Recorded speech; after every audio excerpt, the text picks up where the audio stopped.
सबको नमस्कार। आज देश भर से आम आदमी पार्टी के कार्यकर्ता इस कार्यक्रम से जुड़े हुए हैं। सभी कार्यकर्ताओं को मेरा नमस्कार और सभी कार्यकर्ताओं को स्वतंत्रता दिवस की ढेर सारी शुभकामनाएं। सबको ढेर सारी बधाई। दोस्तों, आज का दिन है जब हम अपने शहीदों को याद करते हैं, भगत सिंह को याद करते हैं, सुखदेव को याद करते हैं, राजगुरु को याद करते हैं, चंद्रशेखर आज़ाद को याद करते हैं, सुभाष चंद्र बोस को याद करते हैं, अशफाकुल्ला खान को याद करते हैं, जिन्होंने अपनी जान कुर्बान कर दी देश के लिए।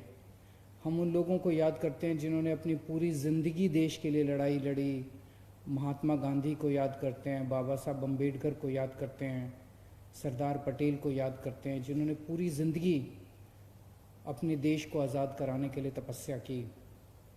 और पिछले 70 साल में, 73 साल में जब से देश आज़ाद हुआ है, न जाने कितने सैनिक बॉर्डर के ऊपर हमारे देश की आज़ादी को सुरक्षित रखने के लिए शहीद हो गए। अभी कुछ दिन पहले ही हमने सुना था कि किस तरह से इंडो चाइना बॉर्डर के ऊपर हमारे 20 सैनिक शहीद हो गए।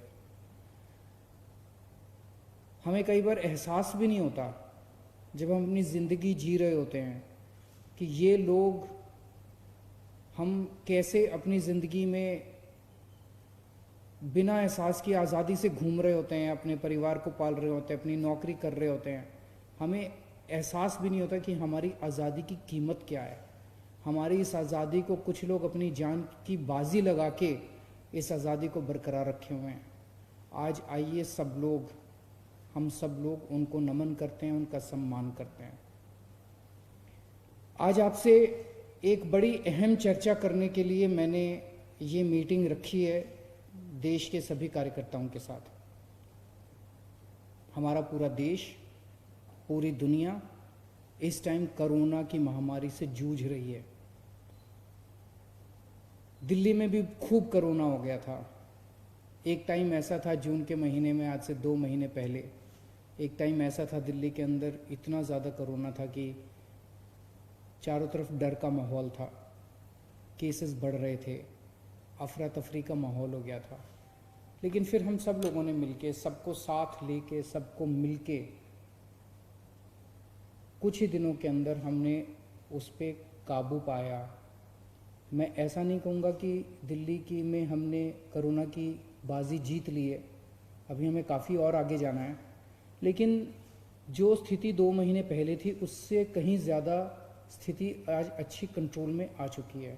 उसके लिए कई सारे कदम उठाए हम लोगों ने। प्लाज्मा बैंक बनाए, होम आइसोलेशन किया, टेस्टिंग खूब की हम लोगों ने, काफ़ी सारे कदम उठाए हम लोगों ने, बेड्स इंक्रीज़ किए, काफ़ी सारे कदम उठाए। आज पूरे देश में कोरोना बहुत तेज़ी से बढ़ता जा रहा है। इसकी मुझे अच्छी खासी चिंता होती है। डेली 60,000 से ज़्यादा केस देश भर से आते हैं और डेली लगभग 800, 900, 1000 के करीब लोगों की मौत हो रही है देश भर के अंदर। हर सरकार, राज्य सरकारें, केंद्र सरकार अपने अपने तरीके से कोरोना से निपटने के लिए अपने अपने तरीके से काम कर रही हैं। मैं काफ़ी सोच रहा था, मुझे लगता है कि अगर ये 2-3 कदम और जो कर रहे हैं वो अच्छी बात है, सारे जो कर रहे हैं कदम उठा रहे हैं वो अच्छी बात है। लेकिन अब जब कोरोना गाँवों की तरफ फैल रहा है, गांव गांव में फैल रहा है, तो ये बड़ी चिंता की विषय है। क्योंकि एक तो हमने 70 साल के अंदर अपने गाँव के अंदर स्वास्थ्य सेवाएं उतनी अच्छी तरह नहीं पहुंचाई। अस्पतालों की कमियां हैं, डॉक्टर्स की कमियां हैं। शहरों में तो फिर भी अस्पताल मिल जाते हैं, शहरों में तो फिर भी डॉक्टर मिल जाते हैं, लेकिन गांव-गांव के अंदर कोरोना फैल गया तो इसकी स्थिति बड़ी भयावह हो सकती है। मेरे दिमाग में 1-2 सुझाव आ रहे थे, अगर कोई उनको करना चाहे। दिल्ली के अंदर हमने होम आइसोलेशन जो किया उससे कई सारे सबक मिले हम लोगों को। होम आइसोलेशन में एक सबक ये मिला कि अगर आज आपके 10,000 मरीज हैं तो उसमें 1,000 सीरियस होते हैं मान लीजिए, तो 9,000 लोगों को हम घर में उनका इलाज कर देते हैं। अगर ये 10,000 के 10,000 मरीजों को अस्पताल ले जाते तो सोचो 10,000 बेड्स की जरूरत पड़ती, इतने अस्पताल तो थे नहीं। लेकिन अगर 1,000 मरीजों को ये अस्पताल लेके जाएंगे जो सीरियस हैं और 9,000 का इलाज हम घर में कर देंगे, तो मेरे 9,000 बेड बच गए हॉस्पिटल के, इतने बेड खाली हो गए।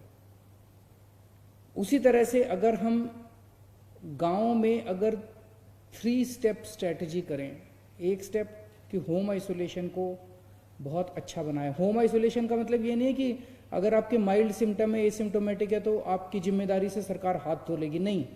होम आइसोलेशन में 2 इंपॉर्टेंट कंपोनेंट होते हैं। होम आइसोलेशन में घर में आपका इलाज हो रहा है, लेकिन रोज सरकारी डॉक्टर्स की टीम आपको सुबह शाम फ़ोन करती है, आपसे आपका हाल पूछती है। अगर आपको कोई दिक्कत हो तो आपको अस्पताल में शिफ्ट कर दिया जाता है। तो ये डॉक्टर्स की टेली काउंसलिंग बहुत ज़रूरी होती है। और दूसरा, जितने लोग होम आइसोलेशन में सबको ऑक्सीमीटर दिया जाता है कि अगर वो अपनी ऑक्सीजन नापता रहे, अगर ऑक्सीजन कम हो जाए तो उसको शिफ्ट किया जा सके। तो एक तो होम आइसोलेशन अगर कर दिया जाए तो जितने माइल्ड और एसिम्टोमेटिक है वो सब लोग अपने घर के अंदर उनका इलाज होता रहेगा। दूसरा, अगर हर गांव में सरकारें ऑक्सीमीटर का इंतजाम कर दे और 2-4 सिलेंडर भेज दे, मान लीजिए पंचायत है, पंचायत घर में भेज दे, तो जिन जिन लोगों की ऑक्सीजन कम होगी उनको वहीं पे ऑक्सीजन दे के उनकी जान बचाई जा सकती है।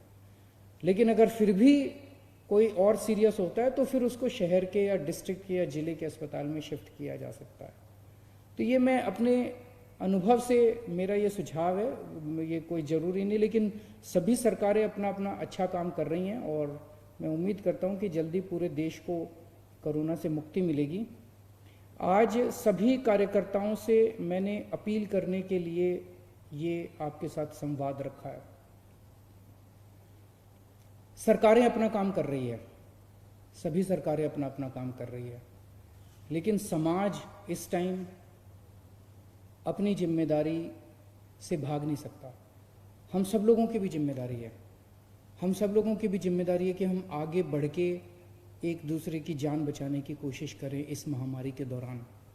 क्योंकि जैसा मैं पहले भी कहता रहा हूं कि कोई भी एक सरकार अकेले इस महामारी से नहीं निपट सकती, सबको साथ आना पड़ेगा, समाज को भी साथ आना पड़ेगा, सभी सरकारों को भी साथ आना पड़ेगा, सभी संस्थाओं को भी साथ आना पड़ेगा। तो आज मेरी आम आदमी पार्टी के सभी कार्यकर्ताओं से, सपोर्टर्स से, डोनर्स से, सब लोगों से अपील है, या आप आम आदमी पार्टी के नहीं भी हैं, जो भी देश के बारे में सोचते हैं, समाज के बारे में सोचते हैं, उन सब लोगों से अपील है कि हम ये प्लान कर रहे हैं कि ज़्यादा से ज़्यादा हर गांव में, ज़्यादा से ज़्यादा गांवों के अंदर, देश भर में ज़्यादा से ज़्यादा गांवों में, हर गांव में एक एक व्यक्ति को एक एक ऑक्सीमीटर देके उस गांव की जिम्मेदारी दे दी जाए।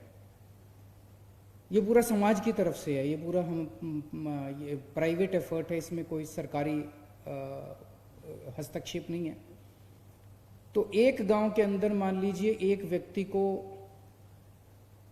ऑक्सीमीटर दे देते हैं और पूरे गांव के अंदर पर्चा बांट के कह देते हैं भाई अगर किसी को भी बुखार हो, किसी को भी सांस लेने में तकलीफ हो, किसी को भी खांसी हो, तो वो बता दे और ये व्यक्ति अपना ऑक्सीमीटर उनके घर पहुंचा देगा और वो अपनी ऑक्सीजन की जांच कर सकते हैं। उस व्यक्ति को अपनी कोरोना के तो जांच करानी चाहिए, वो तो सरकार जांच करेगी, जहां भी जांच केंद्र होंगे वहां जाके वो अपनी जांच कराएगा। लेकिन कई जगह, कई राज्यों के अंदर जांच फैसिलिटी तक पहुंचने में मान लीजिए देर लग जाए, जांच के नतीजे आने में देर लग जाए, तो ऑक्सीमीटर से अगर पता चल जाए कि उसे ऑक्सीजन कम हो रही है तो तुरंत उसको नज़दीकी अस्पताल में ले जाके कम से कम ऑक्सीजन देके उसकी जान बचाई जा सकती है। सबसे ज़्यादा प्रॉब्लम कोरोना में ऑक्सीजन की होती है, ऑक्सीजन के लेवल कम हो जाते हैं और आदमी की डेथ हो जाती है, मोस्टली केसेस में यही होता है।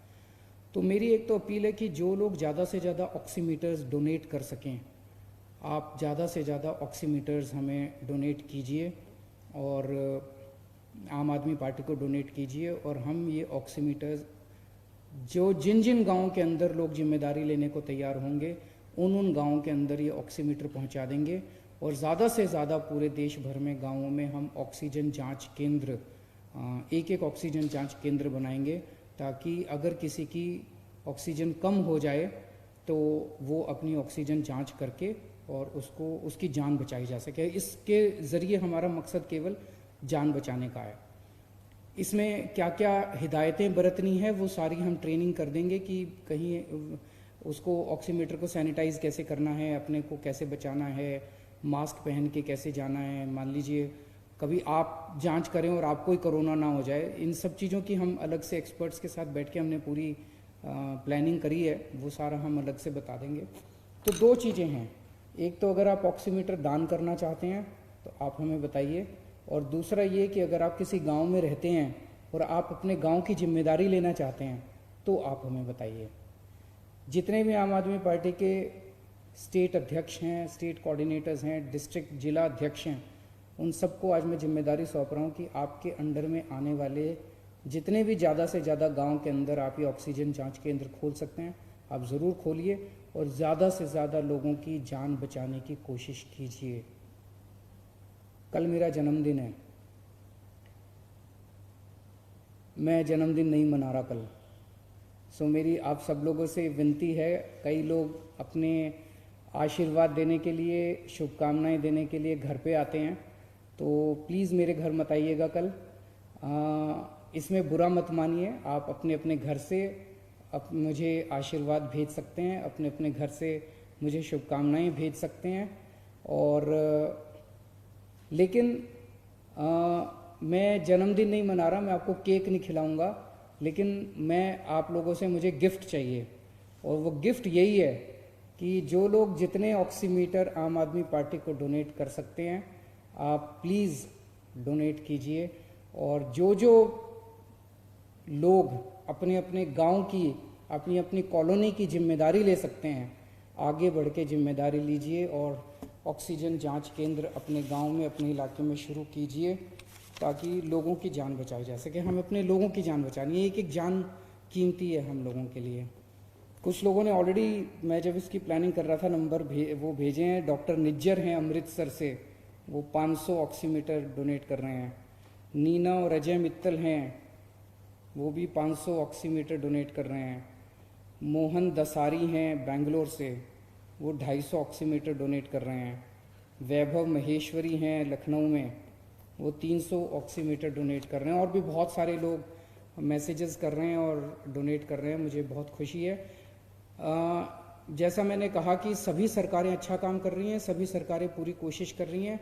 हमारा मकसद इस पूरी एक्सरसाइज के ज़रिए किसी की भी कमी निकालने का नहीं है, सरकार के एफर्ट्स में और हाथ बढ़ाने का है, हाथ बटाने का है। तो हम सब लोग मिलके अपनी तरफ से कोशिश करेंगे कि हमारे देशवासियों की ज़्यादा से ज़्यादा जान बचाई जा सके। नमस्कार, जय हिंद, और फिर से एक बार सब लोगों को स्वतंत्रता दिवस की बहुत बहुत शुभकामनाएं।